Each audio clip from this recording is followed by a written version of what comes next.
All right. So a biologist says marine animals known as box jellyfish have eyes with well-formed lenses capable of producing sharp images that reveal fine detail. Okay, sounds like a fact. Um, I'm glad that they're able, or at least they have the lenses that let them see fine detail. Say more about that. What do you mean? You seem to be suggesting that maybe they don't Well, have well, supervision. it's weird. They're saying here that they have well-formed lenses capable of producing sharp images that reveal fine detail. Uh, Maybe they do, maybe they don't, but it kind of suggests that maybe they don't. In the end of the day, like they don't Yeah, leverage it or they don't turn it on or something. I don't know. Yeah. right, right. But the box jellyfish's retinas are too far forward to receive a clear image. So these jellyfish can receive only a blurry image that reveals prominent features of objects, but not the fine detail. Oh, okay. So you got your lenses, which are capable of fine detail, but they have these retinas, which essentially aren't because they're not in the right place. And they're only seeing like kind of blurry objects, it sounds like. Okay. Facts, facts, facts. I don't know what to make of that so far. It's like it's sort of like a unfortunate set of circumstances for this jellyfish. It's like a Sure. waste. The jellyfish Yeah. has these lenses which would be capable of doing great things, but then it's the rest of its vision system doesn't work well enough. It's like a amateur golfer who's rolling out there with like $3,000 worth of fancy titanium golf clubs. Yeah, You know, absolutely. it's like, oh, you've got the golf clubs that like Rory McIlroy could do some work with those. Unfortunately, you have the swing of a 50 handicapper. Okay, Exactly. Yeah. All right. So this unused potential example. here. Sorry, Sorry. go ahead. Yeah. I Oh, shouldn't yeah. be talking. Unused potential. No, that's all right. Okay. This example shows that eyes are adapted only to an animal's needs rather than to some abstract sense of how a good eye would be designed. Whoa. It's a subtle reference to intelligent design, it seems. Right. But okay, that's clearly a conclusion. This example shows that. Oh, what does it show? It shows that eyes are adapted only to an animal's needs. Well, part of the problem right now is that I don't even know what the jellyfish's needs are. Does the jellyfish need to see prominent features of objects but not find detail? Like maybe I let's grant that for a half second, rather than to some abstract sense of how good an eye would be designed. So first problem here is I don't know what the animal's needs are. If just seeing the prominent features of the objects is all that the jellyfish needs, then this argument is starting to make a little more sense. But I still have a problem, and that is the lenses are capable of producing fine detail. So why, like that almost seems to run counter to the conclusion. It's like, Yeah. why did they develop that ability if they apparently don't need it? Because they can't even leverage it, right? Yeah. So I'm not happy with this argument. No, it's bizarre. I agree with you that the conclusion doesn't seem, if the facts, they kind of support the conclusion, but then they kind of support like the opposite of that. It's a Yeah. mystery. It's like, well, they Mm-hmm. don't, those eyes don't seem to be adapted to anything really, because they're like over engineered in one aspect and then Mm-hmm.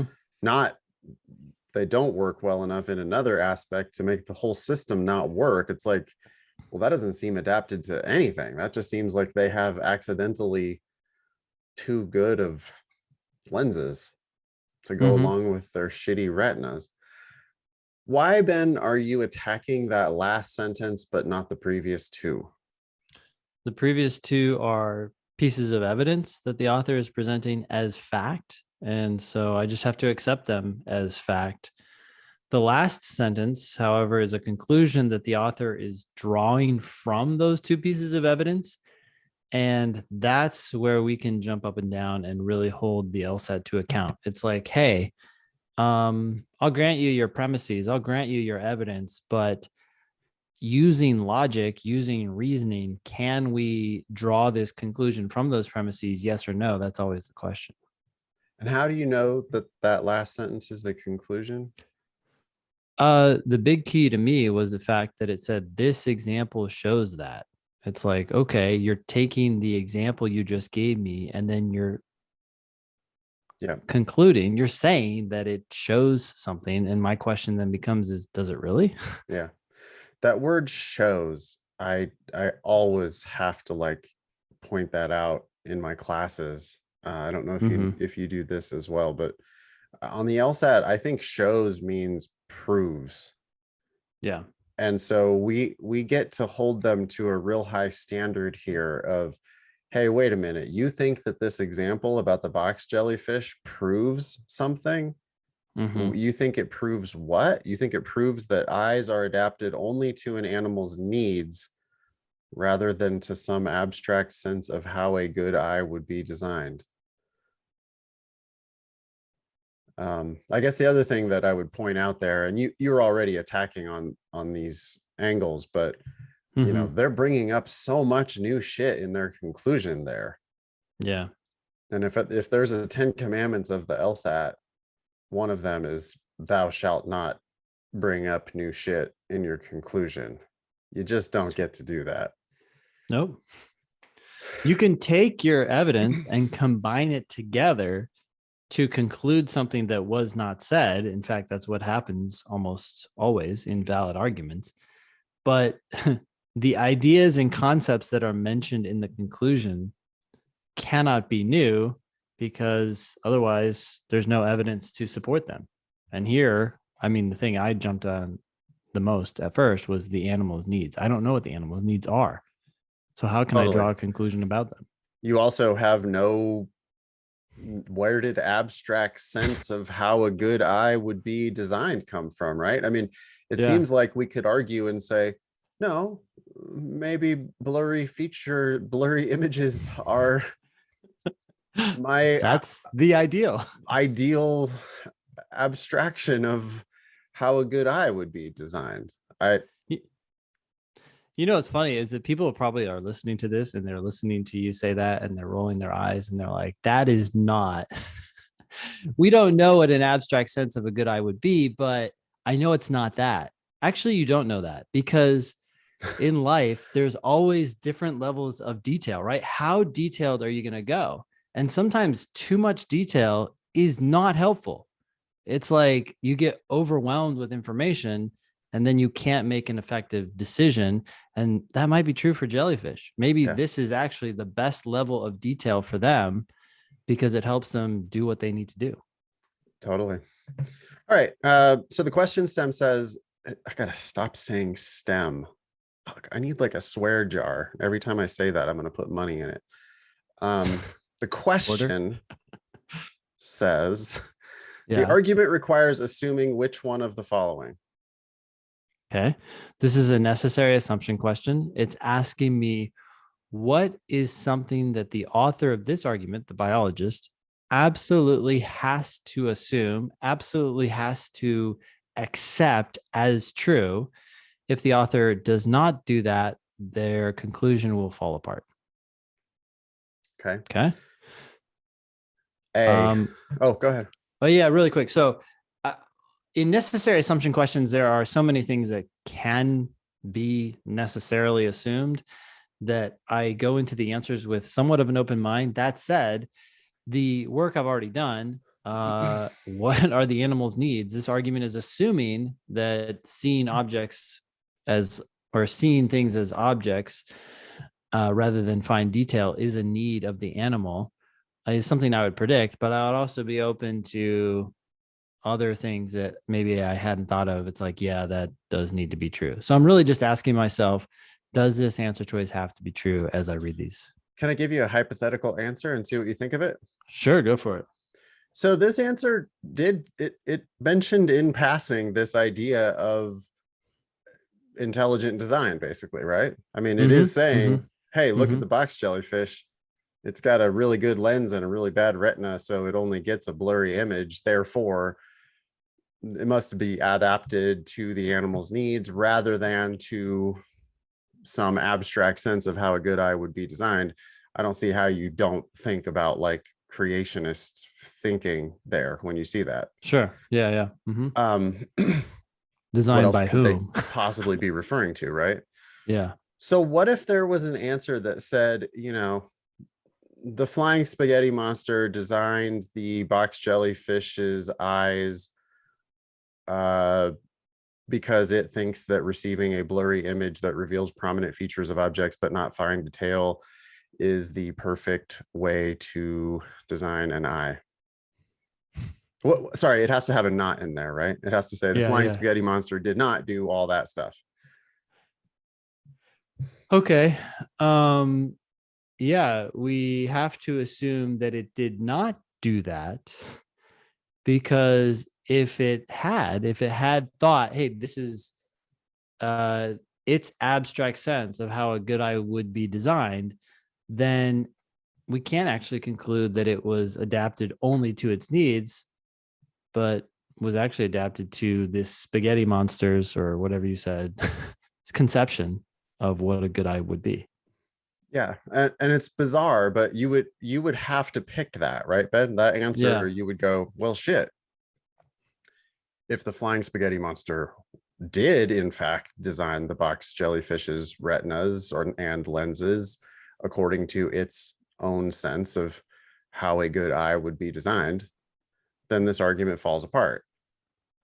Yeah, because it wouldn't be adapted only to its needs. It would be It would have specifically been they've been designed designed by. by us according to an abstract sense of how a good eye would be designed. So even though the author never contemplated the flying spaghetti monster, or Mm-hmm. pick your favorite creator, but even though the author did not specifically mention that, the author would Mm-hmm. have to agree that all possible creators who could have thought that this was a good way to design an eye did Mm-hmm. not in fact design the box jellyfish's eye.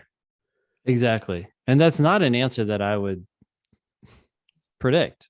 But if you read it, you're like, oh, yeah, well, it better not be the case that this happened. Right. So You shrug that your is shoulders the and you go, answers. shit, well, yeah, I mean, the author would have to agree with that, because if that was false, then the entire argument would fall apart. So yeah, that's a necessary assumption. Yeah. Okay.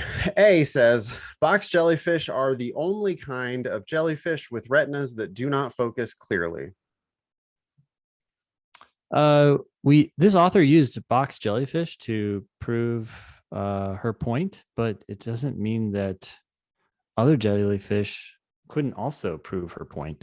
So I don't need to assume that box jellyfish are the only kind of jellyfish with retinas that do not focus clearly. Maybe others don't focus clearly as well, and they further prove this point that the author is trying to make. Yeah, that wouldn't hurt her at all. In fact, it would Yeah. help her probably. All right. B, box jellyfish have a need to detect prominent features of objects, but not fine details. Okay, this is one of the questions I had. What are the animal's needs? And this argument does need to assume that what was ultimately the structure of the eye, what the eye was ultimately adapted to, was its needs. And answer choice B is saying its needs were to detect prominent features of objects, but not fine details, which is exactly what happened. So I'm feeling pretty good about this one. You think the author must agree with B? Yeah. I mean, a lot of times I'm like, yeah, sounds good, but there's a little part of me that's like, okay, let me make sure these others are wrong Yeah. in case I'm moving too quickly and miss something. But yeah, right now this seems like kind of what I predicted, actually. Okay. C, box jellyfish would benefit from having retinas that allowed their eyes to focus more sharply. Um, they certainly might benefit, but one thing about this argument is it's not about benefit, it's about need. So I'm already kind of like, who cares? But even if they would benefit, and let's assume for a second that benefit is somehow equated with need, although I don't think it is, this would actually like hurt the argument. It would suggest that Right. they haven't adapted to their needs. So Yeah, if anything, there's lots of problems here. it kind of seems like the author would disagree with C, because the author Yeah. was like, no, their eyes are adapted to what they need. Oh, you could give Yeah. them better retinas, but they don't need it, so they wouldn't, necessarily benefit. The author doesn't have to agree that the jellyfish would benefit. Yeah. D, box jellyfish developed from jellyfish whose retinas received clear images. I don't care how they got here. So this does not need to be assumed. They could have developed from totally different animals. This is kind of like really outside the realm of Or this the argument. retinas could have been even further forward as far as we know. Maybe Yeah. the retinas are slowly moving into the right position so that the jellyfish can see the fine details. We don't know. The author doesn't have to agree with that. E, box Yeah. jellyfish use vision as their main means of detecting prey. Okay. So I would imagine some people might get tempted by this because it kind of suggests a need or something like that, but we definitely don't need to make this assumption about vision. Generally, maybe they use like touch or something like that as their main means of That weird detecting electric prey. shit that sometimes Yeah, ocean exactly. creatures do. Yeah. Yeah. So even if they use some other means of detecting prey, that doesn't mean the vision isn't necessary, or the vision that they have isn't necessary or is necessary. So this doesn't matter. And so and I now could I'm feeling even really good about B. Yeah. right. And I could even see E as a weakener, right? It's like, well, wait a second. If they use vision as their main means of detecting prey, then why do they only have this blurry image? I thought you said that their eyes were adapted for what they need. If vision is their main means of hunting, then why do they have shitty vision? I don't know. It's like the author just does not have to agree with that statement. Yeah. Yeah. Coming back to B, yeah, box Yep. jellyfish have a need to detect prominent features of objects, but not fine details. Why does the author have to agree with that? Well, the author's conclusion is about what the eyes have been adapted to, specifically their needs. And so we have to assume that how their eyes have adapted is reflective of their needs. And this is saying, yes, that's what they need. Sweet. Author has to agree with that. And that is the answer for a necessary assumption question. Yeah. Beautiful.